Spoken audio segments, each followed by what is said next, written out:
Jack Kirby's 1976 adaptation of 2001: A Space Odyssey is an odd combination of the Stanley Kubrick movie, the Arthur C. Clarke novel, and Kirby's own research and dramatic inclinations, which sometimes were pretty out of step with the tone of the film. This week, Emmet and I discuss this out-of-print Treasury edition comic, where it borrows from one or both of the other versions, and where Kirby goes off on his own tangents. First, don't forget to take our listener survey to let us know what we're doing right or wrong as we put this show together and choose our topics. The link is in the show notes. This is Tim. And this is Emmet. And this is Deconstructing Comics.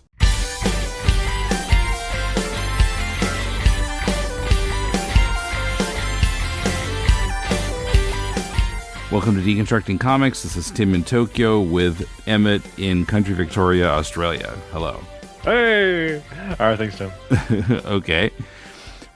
So we decided on our walk through Kirby's 70s work, now that I found the site that lists everything in sequence month by month, to rather than keep going on Captain America, we would kind of try to be sort of in the right order. Chronological is the word I want. The experience of a Kirby collector, maybe in that time, you know, anything the King did. Oh, I gotta get it this month. And okay, you go from Captain America to an adaptation of 2001. It's a leap. And just before, so Captain America 200 came out in August of 76, and just before that, July 27th of 1976, came a Treasury edition adaptation of 2001: A Space Odyssey. A little bit late, but I mean, Marvel had just gotten the rights recently. So it wasn't like with Star Wars where they came out like before the movie to kind of help market the movie. So I'm not quite sure what the reason was for putting this out, like 8 years after the movie came out. There's just kind of like, oh, look, we've got this. Now you can read the movie. Of course, this is still before home video, so you couldn't just pop it in the player yet, let alone stream it. So, you know, in those days, reading the comics adaptation of a movie was kind of like a substitute for being able to watch the movie whenever you wanted. Yeah, but I think, what year is this? Again, 76. Sorry, 76. So the phenomenon of people dropping acid and going to see 2001, I think that is still happening. Like, people are still going to screenings of 2001, and the cover for this issue is, you know, it's the greatest trip, you know. So there's that logic of the stoner experience that Marvel is leaning into, the psychedelic experience, the shared psychedelic experience, and Marvel is a trends chaser, particularly around this era. And we've commented a couple of times now about when we were reading Marvel comics, and there's this sort of disjunct between what these youth characters would be doing in life, and then what these approaching elderly men think they would be doing. They're trying to engage with this audience, but they're not of that generation. They can't really speak to them. So I think there was a marketing decision here to sort of add to Marvel's cosmic psychedelic stable of products. I mean, you've got Starlin, Englehart, and a couple of other creators, Gerber, a couple of other creators around this era in Marvel, producing head comics in effect, you know, in a sort of diluted form. You can certainly see them leaning into this. Oh, we've got this audience that like to turn on and read Marvel comics. Well, how effective would it be to drop acid and read a comic? I don't know. I couldn't possibly comment, Tim. But I think there is again. What I'm saying is, whether it's effective or not, or whether it's a realistic market or not, that's what they're trying to do. They're trying to tap into this audience that they think is out there. And I did note that, you know, this is a adaptation of a movie, and I grew up with adaptations like Who Framed Roger Rabbit, Willow, I was just going through the list of Marvel movie adaptations that I remember from when I was a kid, and one thing I remember was that the characters being depicted in the comic adaptation looked like the actors, right? Mm-hmm. And what I noticed about this is no one looks like any of the actors. No. None of them. Like Keir Dullea, I actually saw Keir Dullea on stage in Dublin about 20 years ago now, in a small little theater. He's a really distinctive looking actor. He's got a sort of very narrow aspect to him. He's almost vulpine, fox-like. He's got this sort of nervous energy about him as a performer. I think Kubrick cast him really well in this because there's lots of shots of Dullea in the film where he's just staring directly into the camera. Kirby depicts the character of Dave Bowman as a strong, muscular, beefy. I think he's just come from the beach. I mean, in a lot of ways, Kirby really brings the Kirby in terms of like drama, and I want to talk about that a little later. But as far as likenesses, I don't know if there was such a thing as licensing likeness rights in the 70s. That's what I was wondering. Maybe there's a potential other delay that like the people involved in the film didn't sign off on it. That might be why nobody looks like the actors. If there was such a thing in those days, I have no idea. So I wanted to talk about Marvel Treasury editions because listeners any younger than me might not remember them. And DC had something similar that they put out. They had this similar format. For Marvel, the dimensions were 10 inches by 14 inches. They, quite big, and the covers would be of kind of almost like a cardstock. Sometimes the contents were reprints. Sometimes they were kind of like event books that came later, like some kind of big event happening in the lives of the Marvel characters, or sometimes they were adaptations.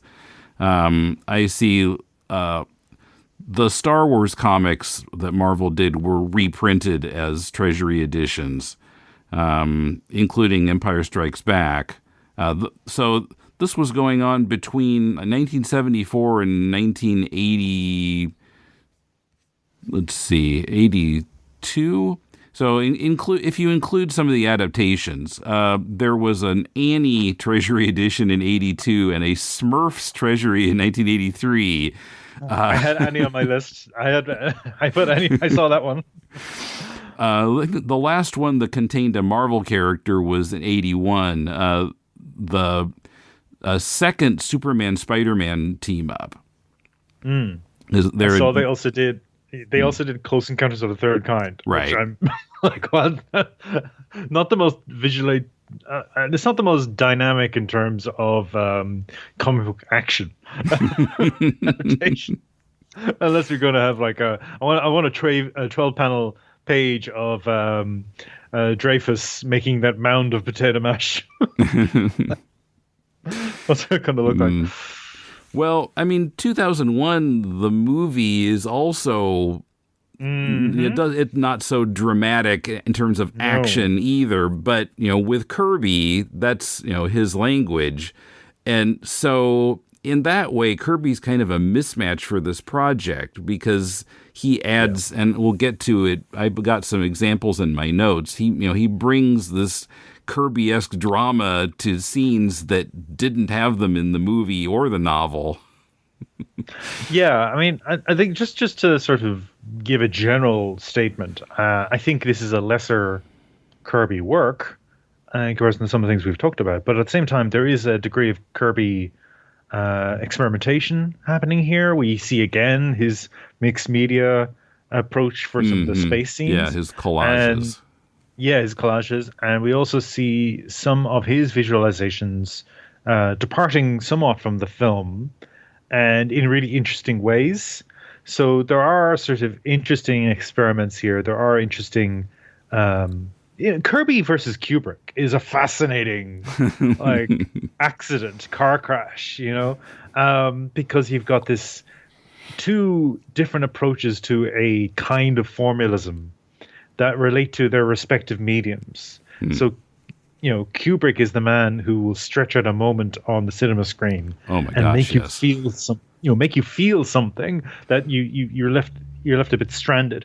Kirby is the man who will punch up a scene on a comic book page that really drills down into the moment in time, like that experience of time in a comic book. But as you're reading the comic, you go, "What just happened?" Like this is just reaction shots, or this is just like an expanse, but there's this sense of moment. So the two of them are formalists in different ways because they are working into different mediums. And then in this book, we've got those two things rubbing up against each other, and it's fascinating. So I don't want to write this off. I don't want to say, oh, it's a minor Kirby work. That is true, but there's also something kind of weird going on here, and I appreciate it. Well, so the film has, I just watched it yesterday, has long periods where there's almost no sound, certainly no music, no dialogue. But, there are points, where the classical music is used, like Also sprach Zarathustra. And if Kirby had directed the movie, it would have just been Also sprach Zarathustra through the whole movie again and again. Because it's so dramatic. Yeah, I like that. I like some Sturm und Drang with Kirby. I mean, that is the violence of the primitive Dawn of Man sequence being depicted as civilization, which is hidden violence, which is a Kirby theme. And in the narration boxes for this comic, he says that explicitly. He says mankind evolves because they embrace violence and killing. Mm-hmm. And that's what happens. Mm-hmm. Whereas Kirby suggests that with the cut from the spinning bone to the space station. Kubrick does, yeah. Sorry, Kubrick does. Thank you. Which is the famous, one of the most famous cuts in cinema. It communicates so much, so tightly, so quick. It's poetry, and then Kirby just says it. Like he says it in narration. He says, "Because this ape took to murder, now we have civilization." Because they would have just starved living on fruits and nuts if they hadn't encountered the monolith. Like he says it outright. Yeah, well, I mean, to be fair, the novel also gets much, more specific than the film does. And according to this article from Wired from 2018 that I'll link to, Mark Evanier is, of course, interviewed, because who are you going to talk to about Jack Kirby other than Mark Evanier? But Kirby drew from both the film and the novel for this. Right. And there are points where the narration is very, very similar to what's in the novel. I just read 95% of the novel also before we recorded. Part of it is just the medium, because you got no sound, you've got no movement, so things kind of almost have to be, you could argue that point, I guess. Maybe things almost have to be explained with narration in the comic. And I don't know, maybe if he had had more real estate, more pages to work with, he could have done it with less narration. But, it would take several panels to explain some of these things that he can explain in one if he's got a narration box. Well, in the film, we've got the Dawn of Man sequence. I know I'm going back to it again, but in the film, the Dawn of Man sequence is sort of illustrated through these two rival groups of apes having an encounter about a water source and then coming to conflict eventually, and then we result from that sort of competition as a species. That's and the monolith is a big part of that, obviously. In Kirby's comic book, we have a protagonist.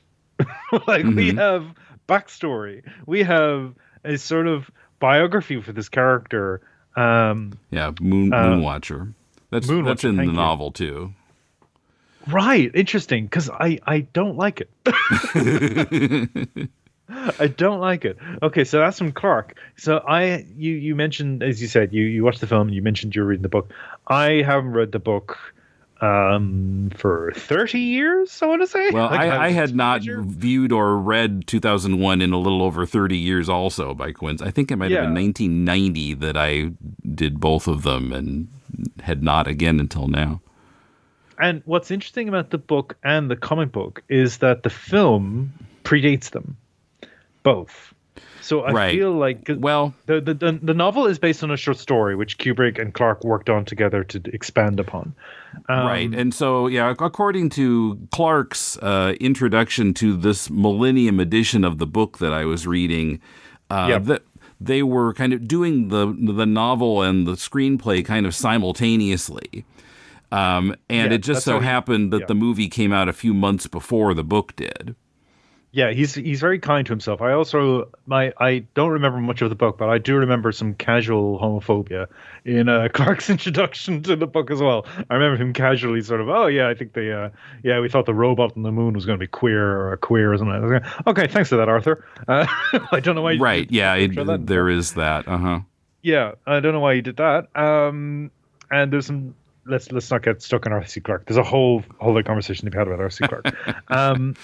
But I will say that I remember reading the books, and I read all of them. Like because he kept doing sequels. Right. So there was 2010, which was also made into a movie, and then there was another one, which was the return of Halley's Comet to the Earth's solar system, and that's a whole other storyline. That he resurrects a character from 2001 to be the protagonist in that one, and even as a teenager, the thing I remember realizing, and I'm going to circle back to the point we were making originally.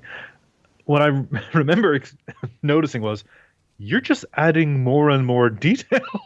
You're adding more and more complications to this pretty straightforward story, which is, we keep revisiting the monolith, and we keep revisiting what it means, and we keep revisiting this idea of extraterrestrial assisted evolution for mankind, and he keeps returning to the well. And even as a teenager with not a lot of experience with the world and not a lot of literary knowledge, I remember coming away from the second sequel, I think it was, going, okay, you've gone too far. I remember they actually, I think they land on Halley's Comet. They land on it. And then there's a whole scene. This is the second sequel. There's a whole scene where they talk about, hey, does that remind you of that movie, Star Wars: The Empire Strikes Back? They talk about, it's not good. I'm gonna look this up. I think it was 2061 or 2063, but let me just confirm that. Carry on. So since I did consume everything except the last 5% of the novel, because I ran out of time, I was making some notes on what was different between these, not so much between the novel and the movie, since our focus is the comic here, but where the comic differed from the other two. And there are minor things and major things. I was interested, so, the opening sequence, the movie just says the dawn of man. Yeah. The novel, I couldn't find any particular reference to like how long ago it was. Kirby says 4 million years.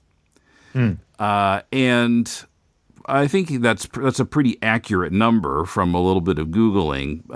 But I was kind of surprised that he was so specific when I don't think either of the others are.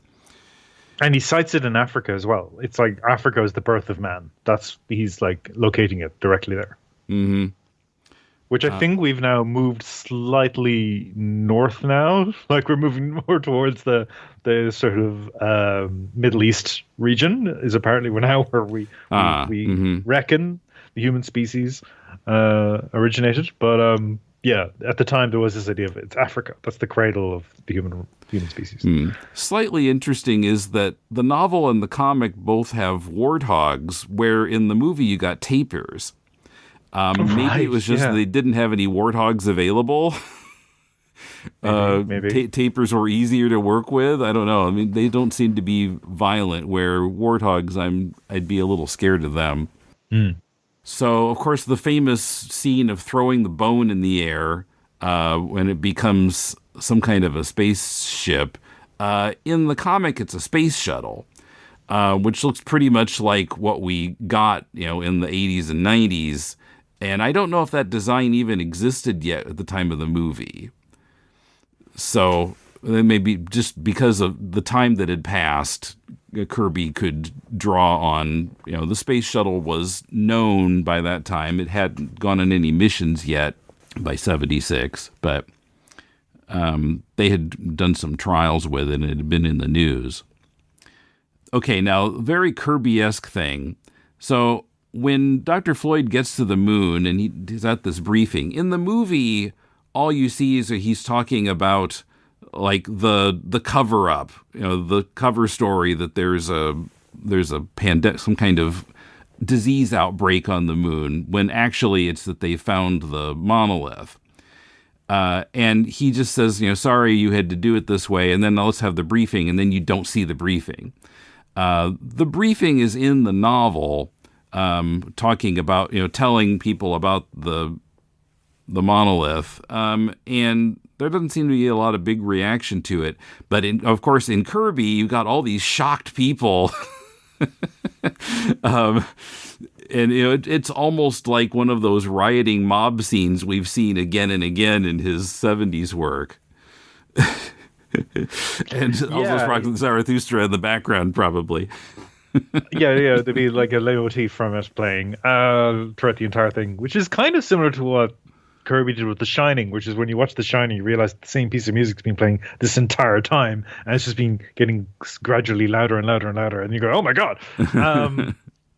So Kirby sort of leans into the paranoia, the cover-ups. I think the cover story was that it was an outbreak on Mars, so there's a station on Mars as well in this version. I did love when he meets the Russians, the Soviets. The Leonard Rossiter character looks a bit more like Vincent Price, which kind of bothered me because Leonard Rossiter is a very distinctive looking man. And then he's completely altered his appearance as well, completely different body type and everything. And Kirby doesn't seem to make him speak with a Russian accent either. Well, that was the thing about the film, because it's Leonard Rossiter, and he's a quintessential English actor. So in the film, they're spies. That's what they are. I mean, they're like colleagues, scientific, but they're also clearly Soviet spies. So the idea is that he speaks with a refined English-sounding accent in the movie, even though he's identified as other. And there's this sort of battle of genteel wits happening there. So that again, we sort of Kirby's hinting at that, I think, with the language. Did you say he's saying old boy or old chap or something like that? Well, he says, "See here, Floyd," which doesn't sound like the way he spoke in the movie. Anglicisms happening there.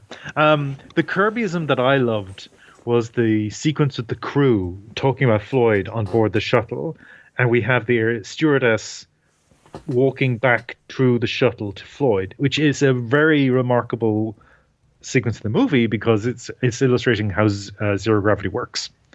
And in the comic, Kirby keeps explaining like how the mechanics of it works, including the sort of catches on her soles of her footwear, sort of all like catching onto the surface of the material she's walking on, right. And like in the novel, the novel name checks Velcro, but it's not mentioned in the comic specifically.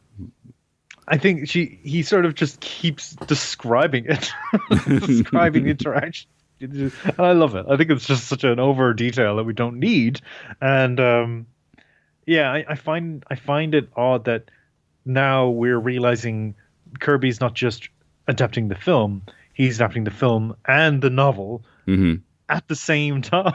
Yes. Yeah, I mean there are things that resemble the novel, things that resemble the movie, and things that are uniquely Kirby. So you mentioned that there's a 2-panel sequence where the stewardess is talking with the pilots, which I think is unique to this comic, complete with some casual sexism where the pilot says, "Wake him up, honey." Yeah, honey. Yeah.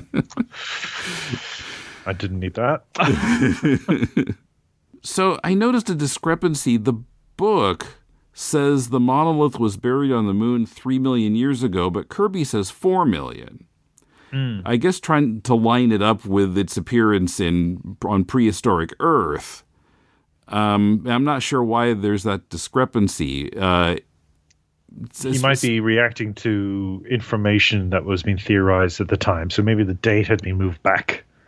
So now they're saying it's actually 4 million years ago, and now we know something different again. So like the scientific understanding of these prehistoric eras was actually rapidly evolving over the space of that decade. Mm-hmm. So I can absolutely see somebody moving their date and going, all right, that's what the comic says now. We need to remember as well that Kirby is somebody who was very well informed. Mm-hmm. You know, as an individual, he really did draw lots of different sources of information in his work, and I think it's just worth celebrating him for doing that too. He's an autodidact. He sort of like just takes in information and he just spits out all these visions. Mm-hmm. So the comic, the novel says the Jupiter mission. Which one says that? No, sorry. The movie says the Jupiter mission is 18 months later. Kirby says it's 14. I thought that was kind of weird too. Now it could be. So the novel doesn't seem to mention specifically how much later that's occurring. Of course, in the novel, they're going to Saturn rather than Jupiter. Right. Which is a whole other thing. It's addressed in that opening of the book. But something that occurred to me though is either way, if it's 18 months or 14 months, we can't be in the year 2001 anymore. So I think the majority of this book does not take place in 2001, just the Dr. Floyd part. Right. Okay. So 2001 is kind of a misnomer for the whole property. I hadn't mathed that yet. No. Another thing that I think is unique to the comic, the discovery section of the story starts with Dave having just done a spacewalk, which the only time he leaves the craft in the other versions is after, in the novel, he doesn't. In the film, he leaves, after Hal kills Frank. And he does in the comic too. But yeah, he also has just been outside as we join the Discovery crew. Well, I was thinking of you when I read this, because one thing we've picked up in all our Kirby rereads is there's always a guy in a armored uniform or outfit with a mask disguising his face. It keeps happening, and we see it again here. That's exactly, we have to reveal, there's a person there because he's got this mechanistic look. He looks like a robot. Even though the first thing he says is, "Thanks, Hal, I'm hungry as a bear." But then Hal, who is this artificial intelligence, is also speaking in these sort of colloquialisms. Welcome back, Dave. Your dinner's waiting. Did you find the most bar, Dave? And how in this comic book, given that Kirby is rewriting the dialogue as well as the introducing more narration, I found how almost folksy here. Mm-hmm. He speaks in colloquialisms. He's like a little more chatty than I remember the sort of stilted version of Hal from the movie. Did you get a sense of that? Yeah. Now that you mention it, yes, he does talk a little bit more, a little more up, kind of, a little more enthusiastic. So Kirby's Hal is behaving like a human, and when we first meet Dave, he looks like a robot, and I think Kirby is like playing with these sort of this is what's happening. The line between what is human and what is machine is getting a bit blurry, and that's something that he's come back to over and over again with his sort of take on instrumental reason being maybe too divorced from us through technology in his New Gods stuff and forward. He keeps going back to this idea of when we become too reliant on technology, we lose something of our humanity. And I think that's a theme that he's introduced here too, specifically with the appearance of Dave. And he looks like that Thor villain. He looks like the Odin's weapon, the armored creature that they had in the first Thor film, and he's also in the books. Blanking on what that's called. I don't know. Don't get old, folks. You start forgetting all your nouns, your proper names, and other words. It's a real liability as a podcaster. Like, oh yeah, that one guy. Yeah, that's it. Now I have to look it up. The Destroyer. He's the Destroyer. That's what I was thinking of. When we do have the mask removal, we get to see Dave, and yes, he's now blonde and hunky and got, tight curled hair as opposed to Cara Delay, who is none of those things. Yeah, he looks somewhat like Steve Rogers. He does, yeah. Or maybe Steve Canyon. But yeah, so only the movie has that interview with the BBC. Well, the movie is interesting that it gets into naming specific things, kind of brand names that, like that the shuttle is Pan Am, and on the station you see Howard Johnson's and other like familiar names. That's unique to the film. I thought that was interesting. It kind of makes it seem a little bit less alien to you to see these familiar names in this setting. It's like, oh, it's just like everyday life, except it's a space station and people are coming and going.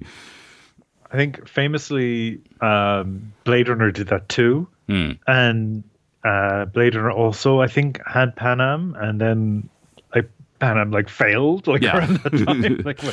Yeah, I mean, it seemed like the logical thing at the time, but yeah, no longer exists.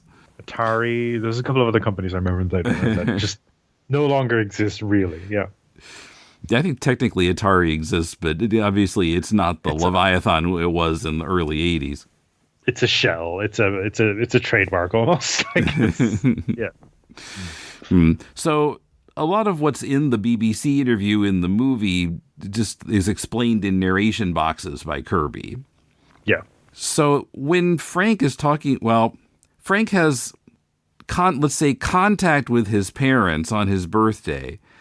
And in the film, they talk about the delay in transmission.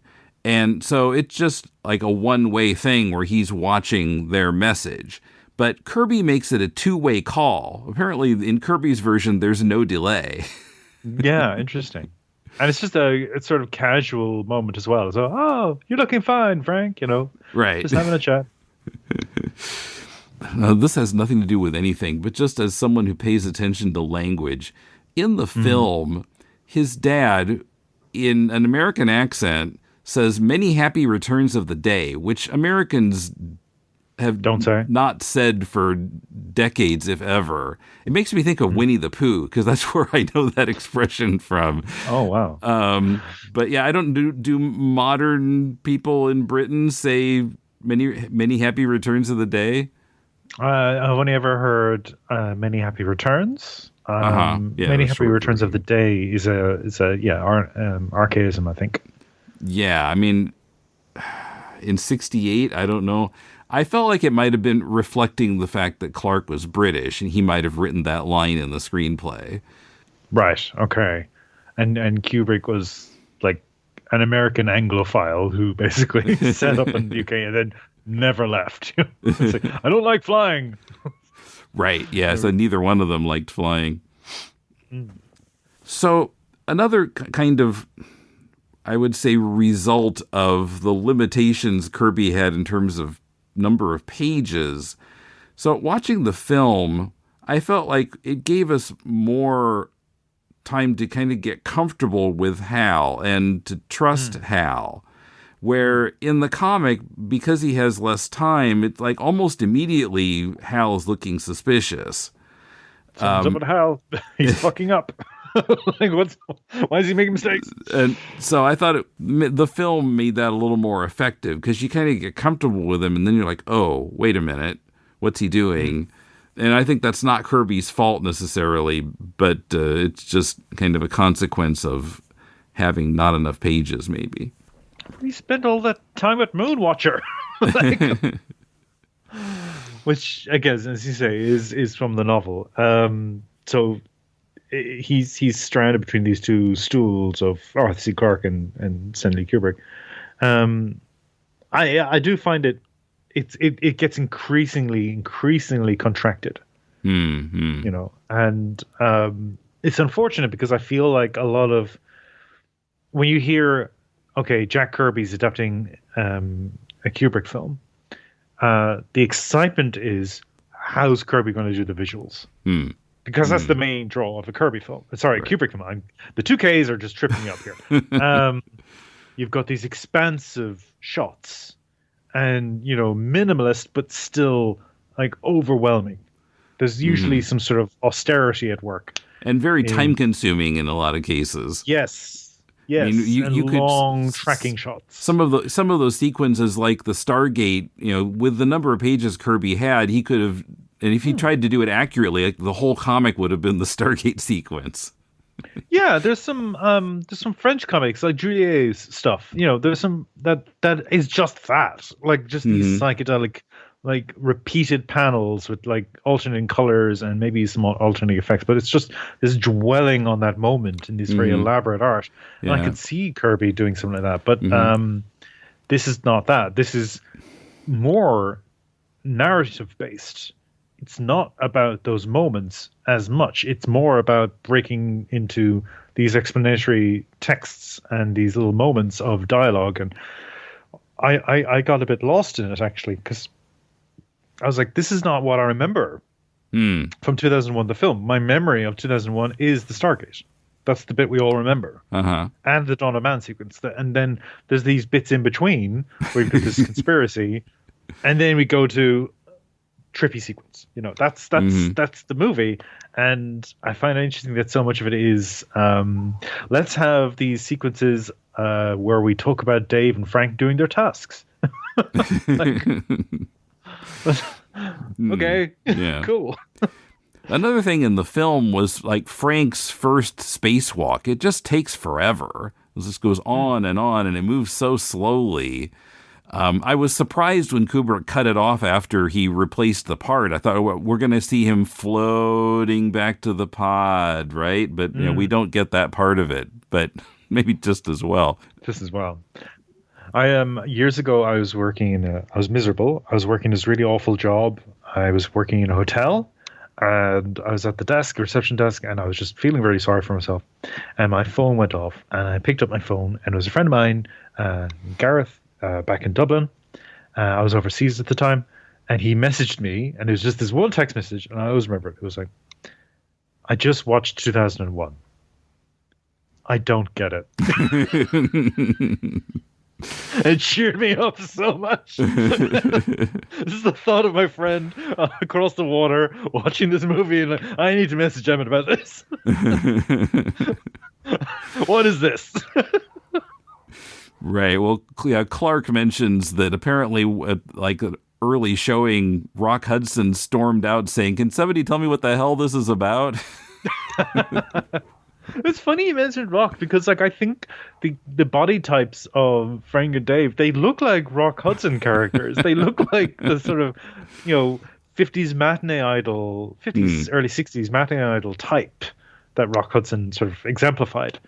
And I was trying to think of the other actor from that era who was also sort of a closeted gay man.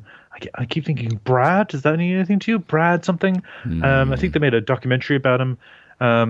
Anyway, there was a couple of them. They these sort of square jaw, beautifully combed hair, very, very well built, beefy men, and they were all these romantic leading men in these movies, pillow talk and the like, and they're all gay dudes. Emmet later figured out that the other actor he was thinking of was Tab Hunter. Coming up, Hal gets emotional, Kirby cuts loose on the Stargate sequence. How does Hal fit into 2001's story about aliens guiding the growth of the human race? And more. But first, join us for 20th Century TV and music trivia quiz videos and more on our Patreon page. Patrons donating $4 a month or more get access to hours of additional podcasts, including our current series on Jim Starlin's Captain Marvel work. Get all the info at patreon.com/deconcomics.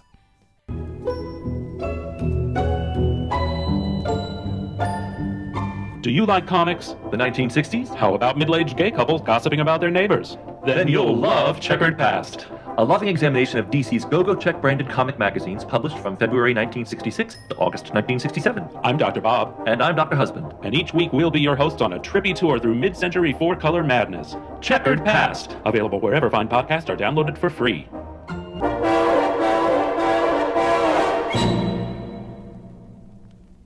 So another way that, Kirby says things more directly than the other versions is in the lip reading scene. Frank comes right out and says, "Hal can lie." In the movie, it's not that like hitting the nail right on the head. I mean, it's you understand that's what they're saying, or they suspect it anyway.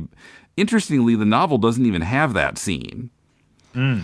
But yeah, that kind of threw me when Frank came right out and said that, because it's not in the film that way.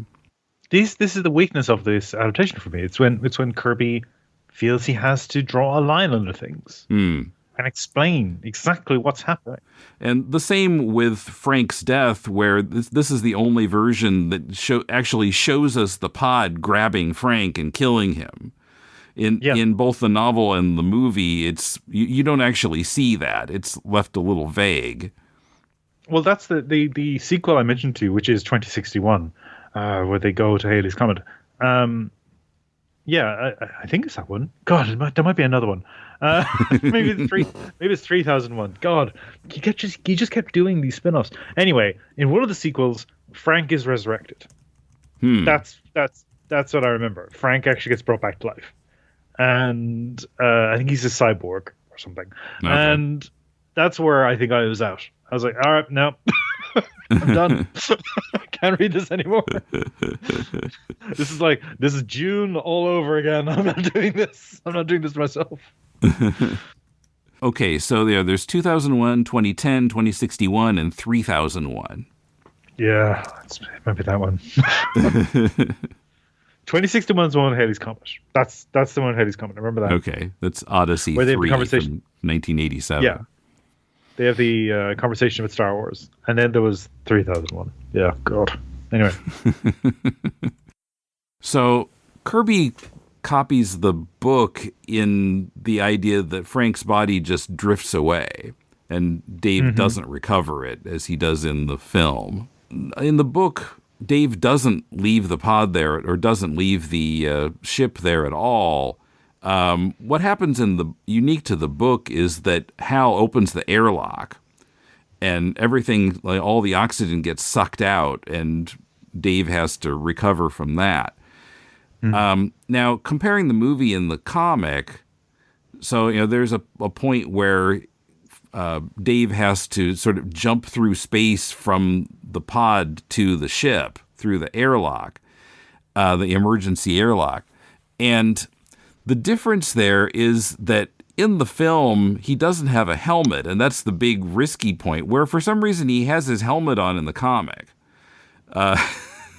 So it sort of took away a bit of the element of danger there.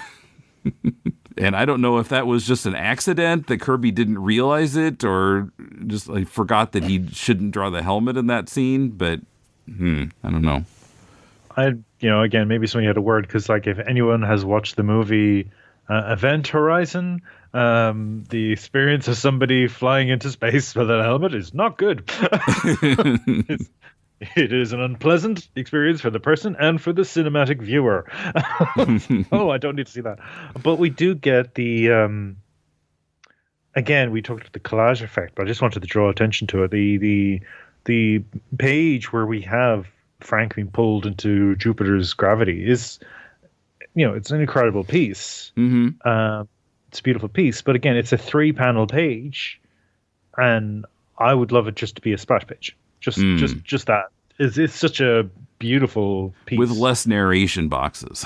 Yeah, if you could have less narration on it too, because it's the falling into this giant planet's atmosphere. It's so terrifying, and there's something so compelling about how Kirby's drawn it. It's just fantastic. I'd like to own this if I could. Also on that page, so, in neither of the other versions does Dave say, Frank, oh God. So Kirby, again, has to bring the drama here. And of course, a little bit that's like to show someone's body drifting away in space in the comic. To be effective, you'd need multiple panels, I think. And he's trying to economize, so that might be why he just had to go with dialogue there. It'd be like that Garfield parody where Garfield never speaks, so it's just Garfield's owner losing his mind talking to his cat. Garfield has been removed, and the thing I'm thinking of, it's just Garfield. I think it's called Garfield without Garfield, and it's just John talking to nothing. That's what it is. I do wonder what these pages would look like without that emotional outburst at all. And it's just the resignation of it, the horror of watching your friend, like your colleague, just drift away, and there's nothing you can do about it. And he's just sort of spinning in this little bubble of a craft. It's just a fantastic page. But I would have liked to have broken it up a bit more. Mm-hmm. So in the film, when Hal kills the guys who are in hibernation, you see, there's no dialogue. You just see the machine kind of shutting down. Yes. And that would have taken quite a bit of real estate in a comic, I think. So in the comic, and actually also in the novel, we see or read Dave discovering that they're dead, and that's a lot more economical. Maybe not as dramatic in a way. I mean, to watch when in silence as the machine is shutting off is kind of chilling. That's maybe the better way to do it. We're constantly coming back to this comparison between the two different sources for this adaptation, and given what we've talked about already with the likenesses and the sequences that are from the book that are not in the film, do you think this, because the article you sent me during the week where we had to talk about, was Kubrick ever even aware that this comic existed? And the likelihood is he wasn't. Like he wasn't aware of it. Do you think there's a chance that this comic book is actually an adaptation of the book publisher's rights to the book, not the film, but the visuals draw from the film because there's this shared understanding of this is what it looks like, but it's actually an adaptation of the book? I think it's both, because, there are some things from the film that are in the comic that aren't in the novel. Right, So like I was saying, where Dave has to jump from the pod to the ship, that's not in the novel, helmet or no. It seems to be a combination plus with some unique Kirby elements thrown in too. It's really a hodgepodge, I think. That's so strange, because you're talking about two separate rights holders.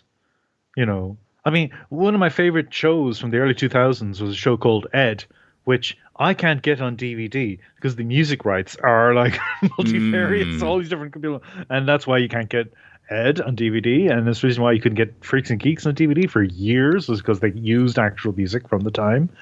And apparently that's a big issue. A lot of trying to produce a product after the fact, you need to make sure that everybody who contributed to it or you got permissions from are happy for you to do that. A Marvel comic book, which is dependent on both the novel, because it's using material from the novel, and the film, because it's using material from the film. How does that even work? Like, how did you do that?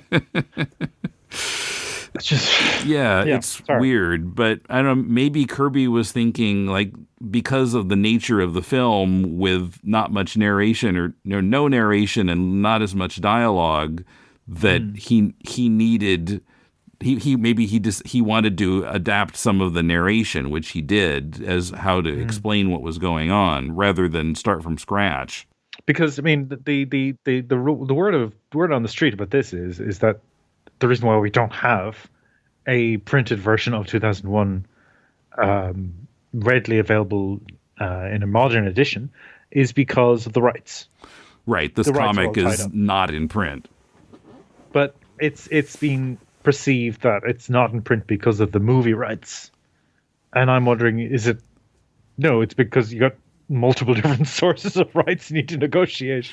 Right. Well, yeah, the Wired article, made a brief mention of the Clarke estate also. And yeah, that's definitely relevant to the book. Because maybe they see it as an embarrassment because it is writing roughshod over some of the sort of spare details of the film, and also it's contracting a lot of what Clarke did. So perhaps they don't have respect for a comic book. I actually think, as much as I've been criticizing it, the fact that he's done it, he actually has amalgamated these two versions of the same story and then added his own spin on things as well. I mean, that's interesting. Like, he did it. He carried it off. It exists. It's readable. Yeah. Now, you mentioned how Hal talks more colloquially in the comic. Now, so in line with that, and something that I thought was really a misstep by Kirby, but it's bringing the drama again. When Dave is disconnecting Hal says, "No, Dave, please, please." I mean, exclamation points in Hal dialogue? Like, no. Doesn't work. That's an escalation because, like, he's been talking... They've been having this conversation the entire time, and he's very emotive. Like, he's saying, "Hey, Dave, where are you going? Hey, say, I'm at the other end of the hub. Are you coming to see me?" Dave, I got 10 years of service experience. Like, he's trying to win him over, even though he's just killed all these people. And I kind of liked it. I kind of like this version. I kind of like this version of Hal as being more of a folksy Tom Hanks sounding, like, middle American type. I'm kind of enjoying this version of Hal, as opposed to I can't do that, Dave. From the movie where you just kill him now, kill him. Pour water on the circuit boards, kill him. There is actually something almost convincing in the vocal lines given to Hal here. You moments pause. But yeah, that's true. Rather than shutting everything down, he could have just spilled water on it. I mean, I suppose water is precious up there. There aren't any wells or springs nearby, so maybe that would have been a waste of water. But you're not going to have a big gulp. I mean, it certainly worked on my computer keyboard a few months ago. I had to buy a new computer, new MacBook. Okay, another thing that I thought was kind of weird. So in the movie, after Hal is shut down, then this message comes on from Dr. Floyd that explains the reason for the mission, and about the monolith on the moon and so forth. In the novel, it's not a recording. Dave has communicated with Mission Control, and Dr. Floyd sends a message back and addresses Dave and his situation. None of that is in the comic. And so the comic never explains what the reason for the mission was, as far as I could tell. And to sort of confuse things even more in a sort of Dr. Sleep style, because Dr. Sleep is a sequel to The Shining, but it's also a sequel to Stephen King's The Shining, which are two different things, because Stephen King hated Kubrick's The Shining. So Dr. Sleep tries to amalgamate those two visions again and give service to both, which I don't think entirely successfully, but that's another discussion for another time. The movie 2010 actually addresses the idea of Floyd having awareness of what happened on board. So there is actually a connection to the book. So it's the 2010 movie is more a sequel to the book, which in itself is an adaptation of the book, than 2001. And so I'm it's all coming back to me now, but like I remember that was when I read the books, there was a lot of discussion around, well, this is what the book did, this is what the film did. Similar to Clockwork Orange, because Kubrick's version of Clockwork Orange, he makes changes, and there was people saying, well, this is what the book did, this is what Kubrick did, this is what, when he adapts things, he interprets them differently, and then these very sort of arguments arise after the fact. Well, which is the true text? I just find it interesting that all of these things we're talking about are attempts to marry different visions of the same set of events. Like they keep getting recycled. Yeah.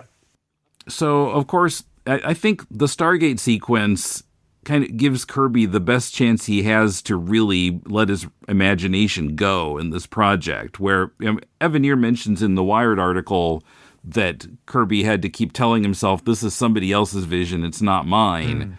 And so he didn't go as crazy as he could have on some of these things, although, as we've mentioned, he introduces his own ideas, his own twists here and there.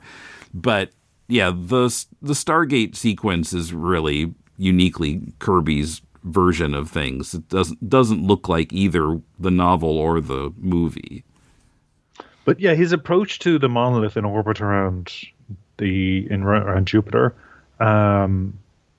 on page 58, I think. I mean, when I was talking about Druyet before, Philippe Druyet, this is what I meant. This is exactly what I meant. This kind of oversaturated color and the expansiveness of the page, and it's just the splash page. This is what I wanted from Poole falling into the orbit previously. Like this is kind of, is it Jupiter or is it Europa? Because I know Europa comes back in a big way with the novels. I think it's Jupiter still, because you've got the storm. Yeah, well, right. You see the storm there, which would have been a little bit more effective if it didn't have a black line around it. It looks like somebody put the Japanese flag on, or a button or something on Jupiter.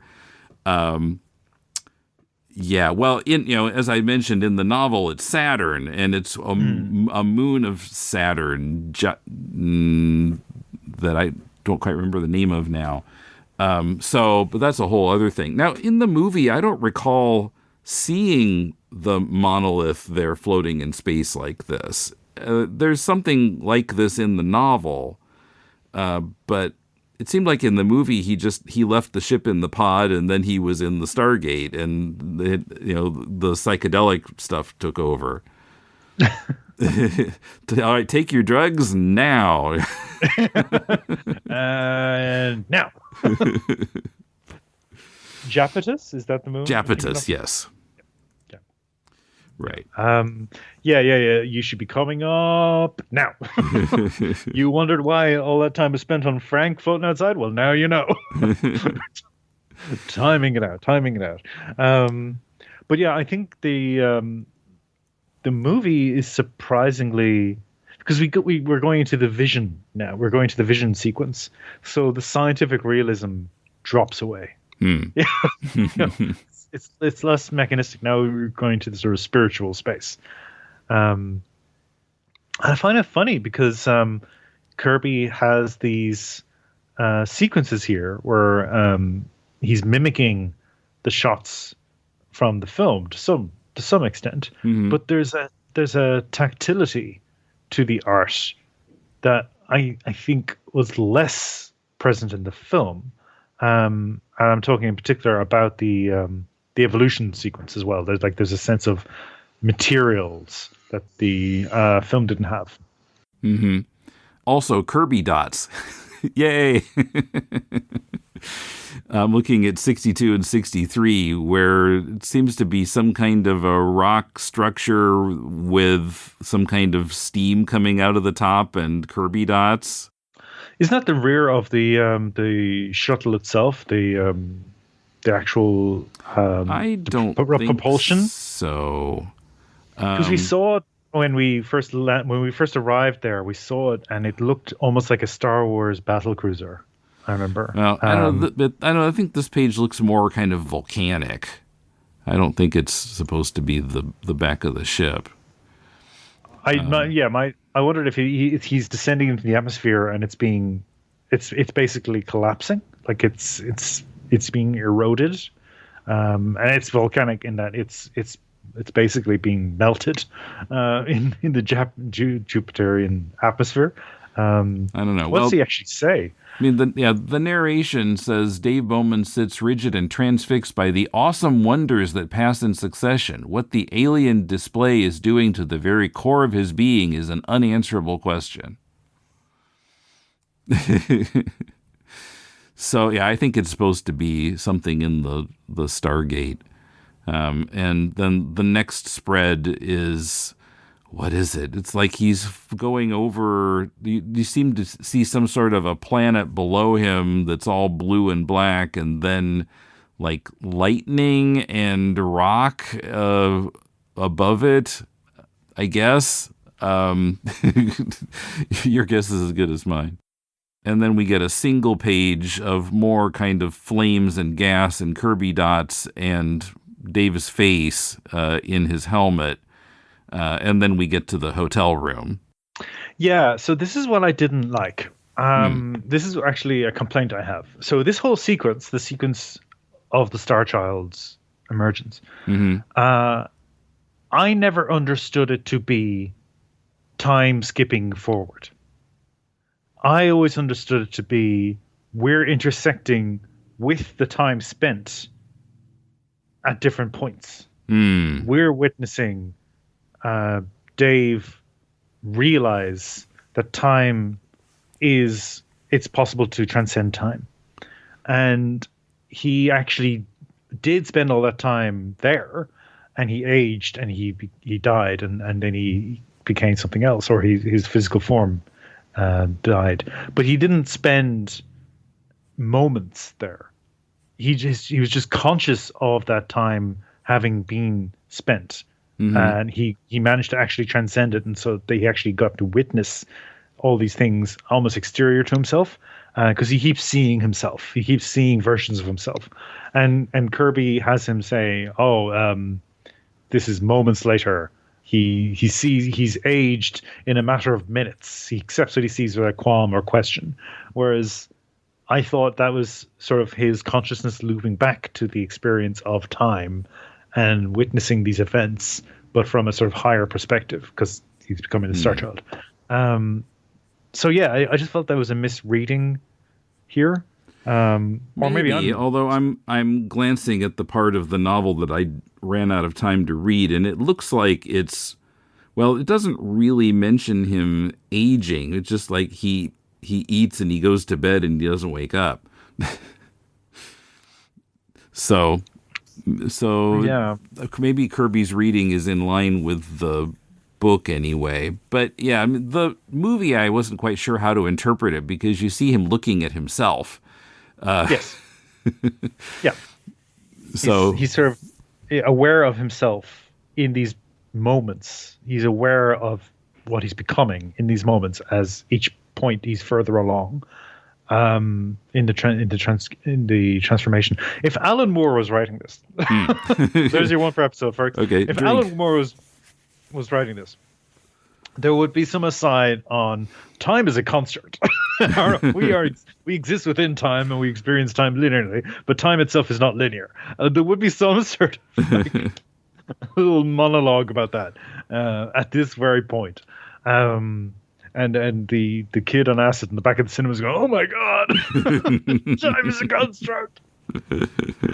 We're not even here, man." But yeah, it was interesting to read this and compare with the other two versions. I mean, now we have basically three versions that they all vary from the others at different points. But I don't. Looking at 2001 again, overall, I got to thinking. So, I mean, obviously, a point of the story is that there could be other, alien life forms who are maybe more advanced and watching us. But how does the HAL part fit in? It feels like kind of a separate story that doesn't really intersect with the alien part of it. Well, you'll have to read 2010 for the answer, Tim. I see. Clarke does try to. So Hal is a emergent consciousness himself.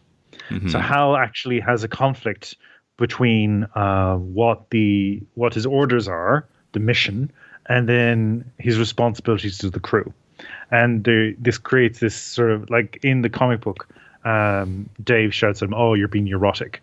But Clarke has this idea that Hal actually was also an evolving intelligence. And Dave and Hal reunite with the monolith. Hal actually becomes a higher being as well, and has his own evolution experience, and that's in the sequel, in the film. I think it's directed by Jaffe, whose son is now a performer in the live-action D&D role-play show Critical Role, Charles and Jaffe. I think I got that right. Anyway, so 2010, I don't rate it as a movie. It's a very long movie. It's overstuffed with portentousness, even though it stars Helen Mirren, possibly one of my favorite people. But I just remember the stuff with Hal was really dwelled on, because I felt like that we need to explain why he killed all those people. That's actually a big chunk of the movie, is like, and we need to give an explanation for why Hal did that and how it's connected to the plot. And I think that's sort of what Clarke was being asked about over and over again. So, you just asked the question. So, what was up with the robot, with the machine intelligence, And it's just, the limitations of his programming running up against his evolving consciousness. Like he basically does to the crew what the ape did to the rival ape. In taking a life, in asserting his self over another's self, he's becoming something more. I'm not crazy about that idea, but it is that thesis of evolutionary theory that the essential element of evolution and consciousness is the willingness to sacrifice another for yourself. And I think that's informed a lot of competitive capitalism that we live under right now. Is this zero-sum reality that we're all supposed to subscribe to? I don't think that's true and accurate and fair. But I think that's what they're all coming to it from. They're coming from this point of view of, that's what evolution is, baby. You got to kill something. Okay. All right. Well, I don't have anything else. Are we going to end on that dark note? Jesus. Do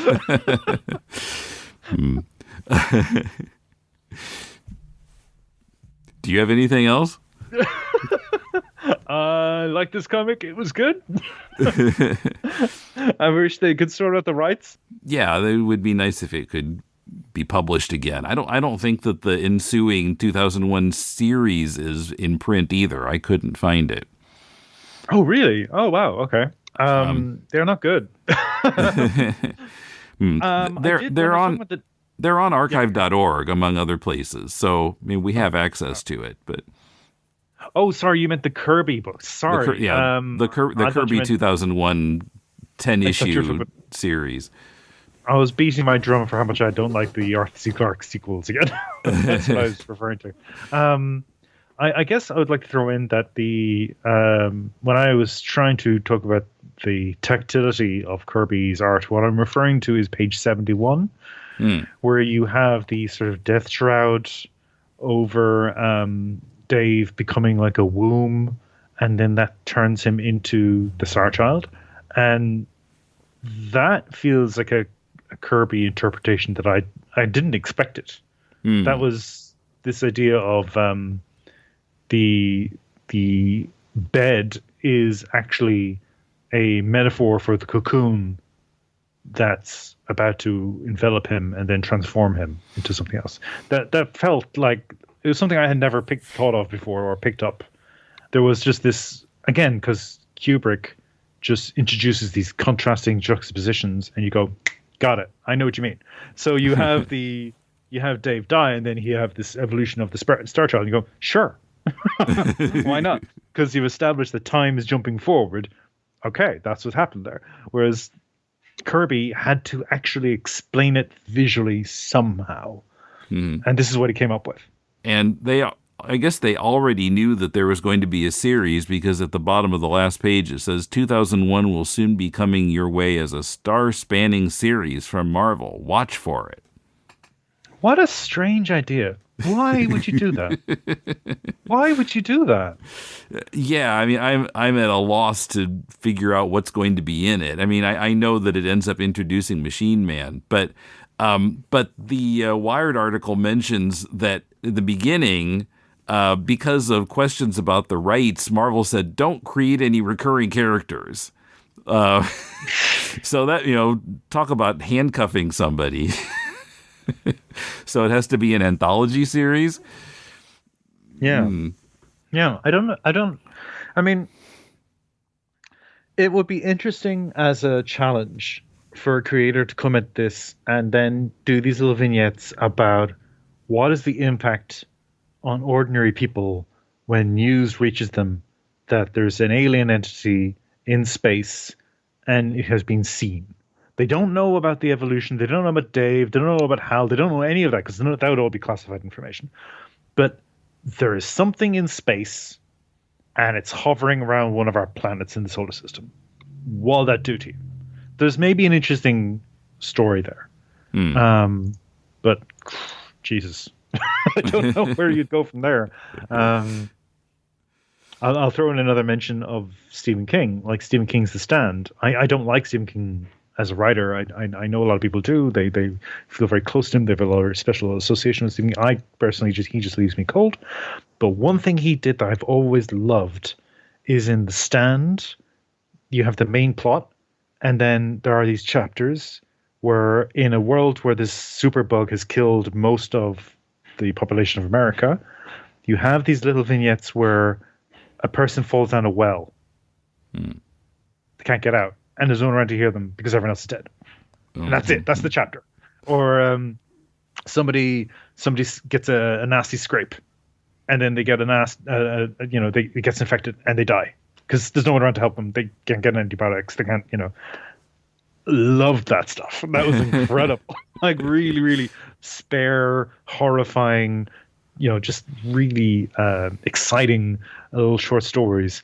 And I kind of feel that's maybe where Kirby could have taken it. Like, what would be the psychological impact on people realizing that there is an alien presence in our solar system and the government's not telling you about it? Or, some amateur astronomer sees it, sees the phenomenon in Jupiter, sees the storm, sees this thing that's moving in a way that isn't concentric with the orbit. Maybe there's something there. I'm spitballing now. Okay. Well, we will be getting to the 2001 series. Actually, I was trying to decide if we'd be going a little out of sequence, but maybe we should go straight into that and then come back to other things that were coming out in 76. You were saying it's all on archive.org. Yeah, I can send you the link.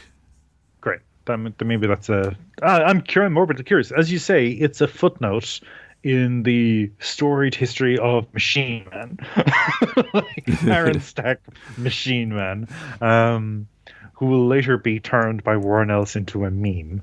That is the only time people talk about this series when they talk about Machine Man. So I'm morbidly curious myself to see what did Kirby get up to.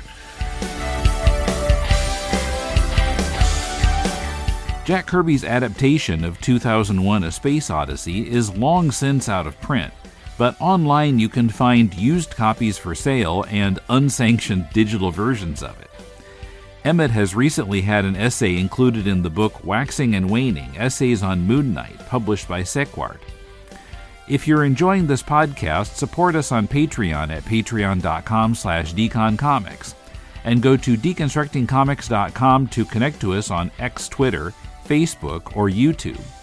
Via our site, you can also shop on Amazon to support the show and find links to subscribe to the podcast. You can comment on any episode there or drop us a line at mail@deconstructingcomics.com. Are you making a comic? Send us that and we'll do a Critiquing Comics episode about it. Our theme is by J.B. Anderton. In the show notes, you'll find a link to our listener survey. Help us out by following the link and giving your opinions of this podcast. Next week, Critiquing Comics returns from a long absence. Adam and I discuss Cal McDonald's slightly X-Files-y Murky Water, and Jason joins me to discuss a recent Avery Hill release, Lucy Sullivan's story about being in the creaky mental health care system called Barking. Till then, this is Tim, and thanks for listening to Deconstructing Comics.